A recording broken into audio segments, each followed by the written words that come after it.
It's the holiday season. That means holiday stress is happening. In fact, according to findings of a 2015 survey conducted by Healthline, 62% of respondents described their stress level as very or somewhat elevated during the holidays. Here to talk to us a little bit about dealing with stress is Natalie Ryder, a licensed professional clinical counselor. Thank you so much for coming in. It's hard to avoid stress altogether, but today we were visiting in the break. I think this is a great one. You get family members together. Yeah. And sometimes the conversations can be a little stress-inducing. They can. And so how do we manage all those stressful conversations? Well, I think, a great kind of blueprint to have is role-playing it before you even go into it. If you know that there's probably gonna be questions about when are you having another baby or a baby? Are you getting married anytime soon? Is there going to be any sort of job promotion in your future? What are you gonna do after you graduate? Talking with yourself, practice in the mirror, practice in your car on the way there, and just be like, what will I say to that?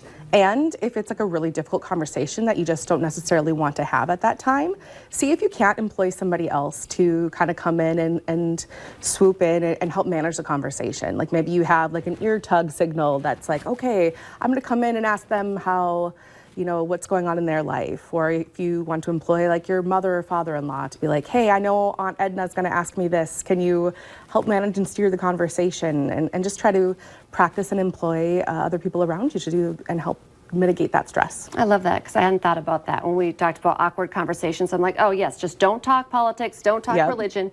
But you're right, it's much, those should be obvious no-nos. Right. But sometimes family thinks they can ask any question they want. They do. And so I always think it's really fun. That's like, if you're going to talk about politics, maybe follow the UK's parliamentary procedure, which is you always have to start the conversation with my dear and esteemed colleague or my dear and esteemed, father-in-law or something like that. Maybe you have to be like, if we talk politics, it's gonna be from 5 to 5:30 is politic hour and we all have to wear funny hats or something like that. So if you're going to talk about it, see if you can like set aside a time or be like, we'll talk about it for about 5 minutes, but we know that when I start to clench my fists or I start to breathe heavier or I start to just have racing thoughts, that's my sign that I need to kind of back away a little bit. And recognize that oftentimes people talk about things like religion and politics because it's the things that they care a lot about. But something else that they really care about is you.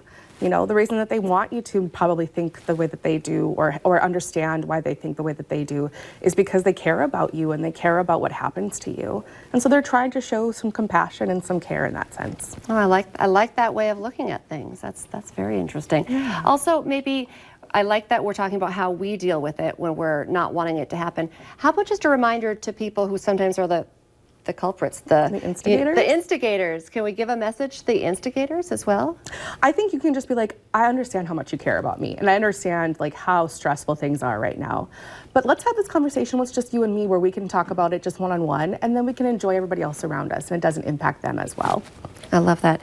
Are there any things that we can do to kind of help deal with the stress? If it happened, even if we kind of feel like we've dealt with it okay, it's still going to bother you probably. Yeah.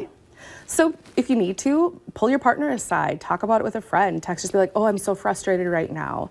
If you can't get away from the moment, maybe just take a couple minutes and if you need to kind of journal it out, that's always a great idea. Go ahead and take a walk. Go ahead and get a little bit of physical exercise if you can. Understand that that tension that you feel is probably just some energy. So what are you going to do with that energy? Can you go play a board game with friends? Can you go make some cookies? Can you, like I said, go take a walk or something like that? Because sometimes you can't avoid it, but you can deal with it in your own way. Right. And, just remind yourself, what are those ways? And maybe even like write a note on your phone. So you're like, when I'm stressed, what can I do?